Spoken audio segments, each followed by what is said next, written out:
kasih sayang Allah itu memang akan deras turun kepada orang-orang yang di hati mereka ada Nabi Muhammad.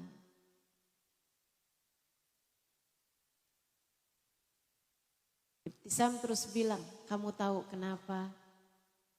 Sebab kami umat Islam adalah pengikut seorang Nabi yang Tuhan berkata tentangnya, wa ma arsalnaka illa rahmatan lil alamin. Ibtisam terus cerita lagi. Dia bilang, alhamdulillah Islam tersebar secara lebih luas di negeri kami, di Australia. Hampir tiap hari ada aja saya mentalkin syahadat untuk orang-orang yang baru masuk Islam. Kalau laki-laki dia ditalkin sama ustadz, kalau perempuan ditalkin sama ustazah, dan saya pegang beberapa masjid untuk mentalkin syahadat kepada mu'allaf yang baru masuk Islam. Dia bilang, saya jadi juga belajar dari mereka beberapa hal. Ada satu keluarga, dia bilang, masuk Islam. Beserta seluruh keluarganya nih, keluarga benteng nih, ibu nih. Dia bilang ada satu keluarga masuk Islam, suami, istri, sama anak-anaknya. Anak-anaknya tuh banyak kecil-kecil. Kayak yang satu kelas 6 SD, yang satu kelas 4 SD gitu.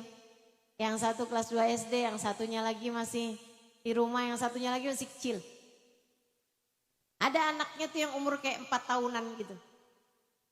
Dia bilang sejak mereka sekeluarga nih masuk Islam, kerjaannya tiap hari nanya mulu sama saya. Tentu wajar, namanya orang masuk Islam banyak pertanyaan tentang Islam. Cuman yang menarik adalah mereka kalau nanya selalu pertanyaannya tuh mirip. Pertanyaannya gini nih, Ustazah, Nabi Muhammad kalau makan gimana? Ustazah, Nabi Muhammad caranya tidur gimana? Ustazah, Nabi Muhammad selalu aja seperti itu. Dia bilang sampai satu hari pagi-pagi subuh, habis selesai sholat subuh handphone saya bunyi, telepon rumah bunyi. Zaman itu masih musimnya telepon rumah ya. Dia bilang saya angkat dari ibu itu. Dia nanya kayak begini nih, Ustazah, anak saya sakit gigi. Baik, kalau gitu silahkan kamu bawa ke klinik gigi. Kamu bawa ke dokter gigi. Dia bilang akan Ustazah. Akan saya bawa anak saya nanti kalau dokter giginya udah buka jam 8-an pagi akan saya bawa ke sana. Saya cuma mau nanya Ustazah, Nabi Muhammad pernah sakit gigi? Maksud kamu gimana? Iya Ustazah, Nabi Muhammad pernah sakit gigi enggak? Biar anak saya sebelum saya bawa ke klinik gigi, saya ajari terlebih dahulu bacaan atau amalan yang dilakukan Nabi Muhammad ketika sakit gigi. Keren. Agar anak saya terlebih dahulu mengerjakan sunnah-sunnahnya Nabi Muhammad. Agar anak saya bisa mengikuti Nabi Muhammad. Ya Allah. Dia bilang saya sampai gak bisa ngomong. Kok bisa kepikiran gitu. Anak sakit gigi yang kepikiran pertama sama dia. Nabi waktu sakit gigi ngapain ya? Biar anak saya juga bisa kerjain. Masya Allah. Saya bilang sama dia, saya nggak pasti Nabi Muhammad pernah sakit gigi apa enggak. Namun yang pasti Nabi Muhammad juga sering sakit. Dan Nabi ketika sakit Nabi Muhammad baca Alhamdulillah ala kulli hal. Gimana Ustazah mohon maaf ulangi lagi katanya gitu kan. Alhamdulillah ala kulli hal. Apa Ustazah artinya? Artinya terima kasih ya Allah atas keadaan apapun yang kau tempatkan. Oh Masya Allah, Nabi Muhammad dikasih sakit pun berterima kasih kepada Allah Tuhannya. Makasih Ustazah, makasih sudah diajarin, makasih Ustazah. Saya akan minta anak saya untuk baca ini sebelum nanti akan saya bawa dia ke dokter gigi. Dia bilang saya sangat tertarik sama keluarga ini sampai ketika saya ada waktu senggang saya berkunjung ke rumahnya. Kata Ustazah Ibtisam. Dia bilang saya duduk-duduk sama dia, saya cerita-cerita sama dia nih. Anak-anaknya yang sekolah lagi bersekolah, tapi ada anaknya yang kecil-kecil yang belum sekolah, tuh ada 2 orang di rumah, yang satu masih merangkang gitu ya, masih bayi gitu, yang satunya lagi umur sekitar 4 tahunan gitu. Dia bilang saya lagi cerita-cerita sama dia siapa aja yang masuk Islam, gimana ceritanya kamu bisa masuk Islam dan seterusnya. Tiba-tiba dia berhentiin saya, maaf Ustazah, maaf Ustazah, bukan gak sopan, saya harus potong Ustazah. Sebentar Ustazah, saya harus potong bicara Ustazah, maaf Ustazah, ada hal yang sangat penting buat saya kerjakan. Begitu dia bilang hal yang sangat penting harus saya kerjakan, saya kira dia kelupaan, belum matiin kompor, mungkin dia kelupaan, belum angkat setrikaan gitu, listriknya itu ya. Saya mikir apa nih hal penting yang menurut dia sampai pembicaraan seseorang harus diputuskan. Apalagi dia bilang penting Ustazah, mohon maaf. Ternyata saat dia lagi bicara tuh dia ngeliatin anaknya masuk kamar mandi. Dia kemudian buka pintu kamar mandi, dikeluarin lagi anaknya. Tadi mama lihat kamu masuk kamar mandi pakai kaki kanan. Nah, kamu salah tadi nak, kamu keliru. Kamu mestinya masuk kamar mandi pakai kaki kiri mama. Oke, yang mana yang kiri? Yang ini mama. Oke, sekarang ulangi lagi. Kamu kalau masuk kamar mandi kaki kiri mama. Kalau keluar kaki kanan mama. Biar kenapa nak? Biar kaki saya nanti di belakang kaki Nabi Muhammad mama. Bagus. Oke, sekarang masuklah. Agar kaki saya kelak ada di belakang kaki Nabi Muhammad. Agar kaki saya kelak ada di belakang kaki Nabi Muhammad. Maka saya akan memastikan langkah-langkah saya di atas muka bumi sesuai dengan langkahnya Nabi besar Muhammad. Saudariku sekalian, jika kamu membesarkan keluargamu dengan cara seperti itu, jika kamu berhasil memasukkan rasa cinta kepada Nabi Muhammad dalam hati anak-anakmu, kamu bisa bersantai di masa mereka dewasa.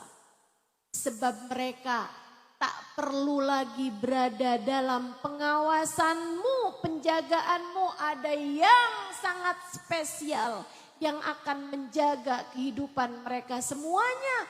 Baginda kita semua Nabi besar Muhammad. Nabimu akan mengawasi anak-anak. Nabimu akan menjaga anak-anakmu. Sebab mereka akan tumbuh menjadi anak-anak yang memiliki cinta yang besar kepada Nabi Muhammad.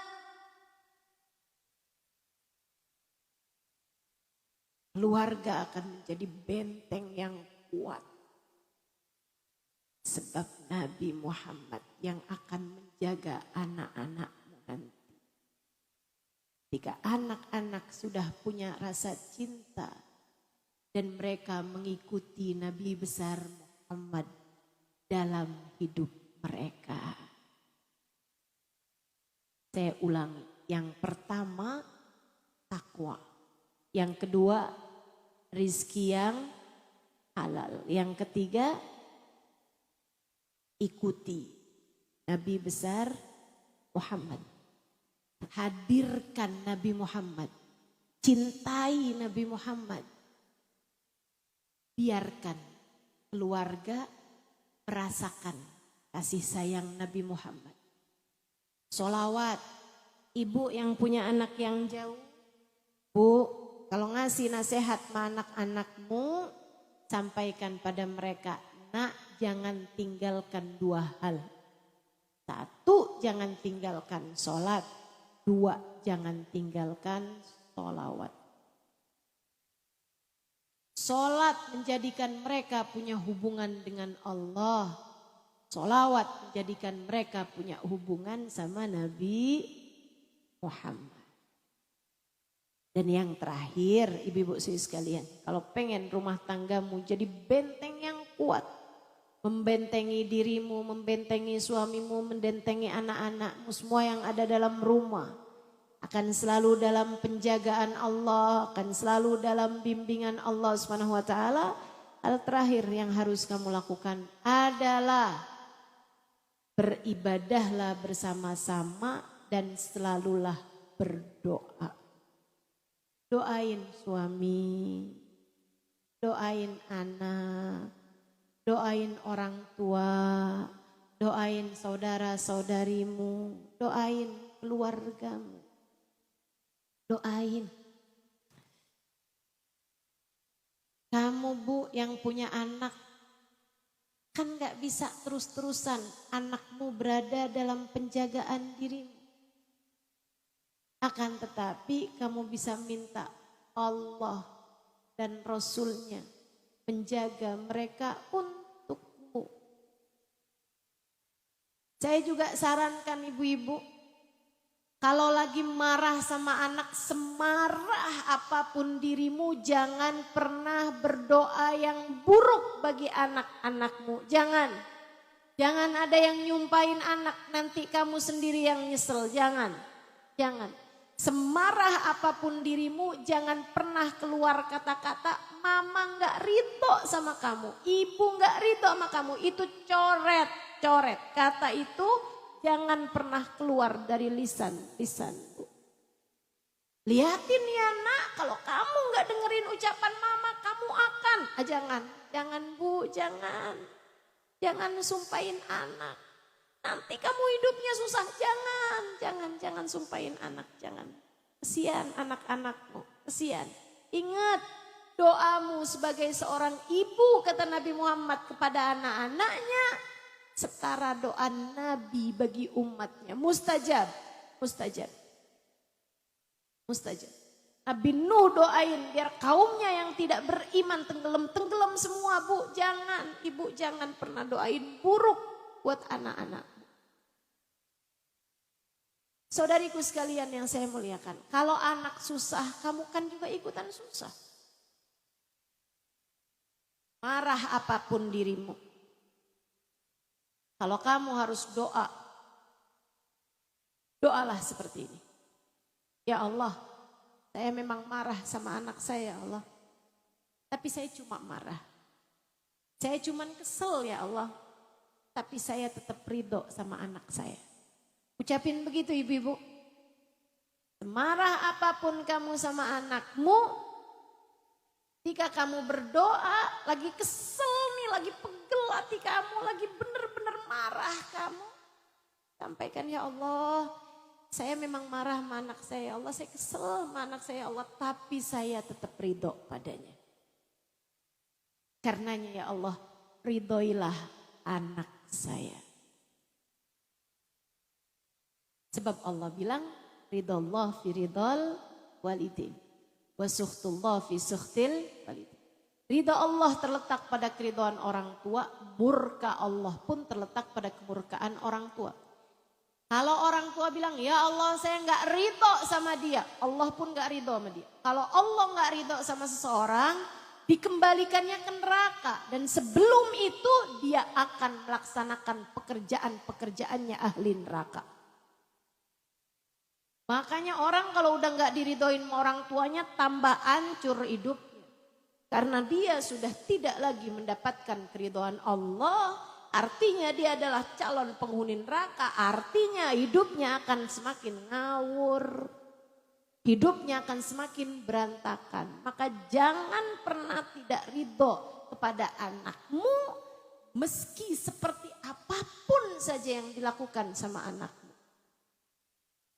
Katakanlah, ya Allah, saya memang marah, tapi saya hanya marah. Saya hanya kesel aja ya Allah. Tapi saya tetap ridho sama anak saya ya Allah, maka ridhoilah anak saya.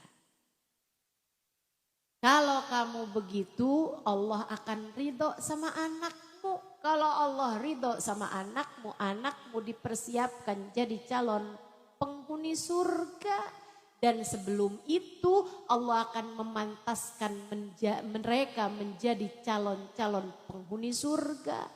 Penghuni surga orang baik-baik, maka anakmu akan Allah jadikan baik. 4 hal itu. Kalau kamu kerjakan, insya Allah akan jadikan rumah tanggamu sebagai benteng yang membentengi anak-anakmu hingga mereka selamat. Selamat dari segala fitnahan-fitnahan dunia. Selamat dari fitnahan-fitnahan akhir zaman. Gak kena-kena hal-hal yang berbahaya bagi mereka. Kita sama-sama berdoa. Mudah-mudahan anak-anak kita dijauhkan dari narkoba, dijauhkan dari minuman keras, dijauhkan dari perzinaan, dijauhkan dari perjudian, dijauhkan dari semua hal-hal yang tidak Allah ridhoi, dijauhkan dari ajaran-ajaran yang salah, dijauhkan dari orang-orang jahat yang dapat berbuat jahat kepada mereka atau yang bisa mengalirkan rasa yang gak benar kepada anak-anak kita. Doakan anak-anak kita. Semoga selalu berada dalam lindungan dan bimbingan Allah. Semoga selalu berada dalam syafaat dan kasih sayang Nabi Muhammad. Kita doakan anak-anak kita, ya Allah, dimanapun saja anak-anak kami berada saat ini. Pandanglah mereka dengan pandangan kasih sayang. Kami sayang mereka ya Allah, maka sayangilah mereka. Kami ridho pada mereka ya Allah, maka ridhoilah mereka. Kami memaafkan kesalahan mereka kepada kami ya Allah, maka ampunilah segala dosa-dosa mereka. Ya Allah, Kau meminta kami untuk menjaga keluarga kami dari api neraka. Ku anfusakum wa ahlikum nara. Katamu dalam Al-Quran. Jagalah diri kalian dan keluarga kalian dari api neraka. Maafkan kami ya Allah. Jangankan menjaga keluarga kami dari api neraka. Menjaga diri kami sendiri pun kami belum tentu berhasil melakukannya. Karenanya kami mohon pertolongan-Mu ya Allah. Kami mohon bimbingan-Mu ya Allah. Jagakanlah saja kami dan seluruh keluarga kami dari api neraka. Kami mohon pertolongan-Mu ya Allah. Engkau sajalah yang melakukannya untuk kami. Jagalah kami dan seluruh keluarga kami dari api neraka-Mu ya Allah. Sebagaimana Engkau telah menjaga hamba-hamba-Mu yang soleh-solehah. Sebagaimana Engkau telah menjaga para kekasih-kekasih-Mu dan keluarga mereka ya Allah. Jagakanlah kami dan keluarga kami dari api neraka-Mu ya Allah. Lindungilah kami semua ya Allah. Jauhkan kami semua dari hal-hal yang berbahaya bagi kami ya Allah. Jauhkan kami dari apa-apa yang membuat-Mu tidak ridho pada kami ya Allah. Dekatkan kami padamu. Dekatkan kami kepada Nabi Muhammad. Dekatkan kami pada orang-orang saleh. Dekatkan kami pada para ulama yang dapat membawa kami ke jalan-Mu ya Allah. Lindungilah kami dari kejahatan setan. Lindungilah keluarga kami dari kejahatan bisikan setan yang terkutuk. Ya Allah, ya Allah, ya Allah. Ampunilah segenap dosa-dosa kami. Tutupilah segenap aib-aib kami. Bimbing kami ya Allah menjalani kehidupan seperti yang Engkau inginkan. Yang jadi ibu di antara kami ya Allah, jadikan ia ibu yang solehah bagi anak-anaknya. Jadikan ia ibu yang senantiasa dapat membawakan surga bagi anak-anaknya seperti yang disabdakan baginda Nabi.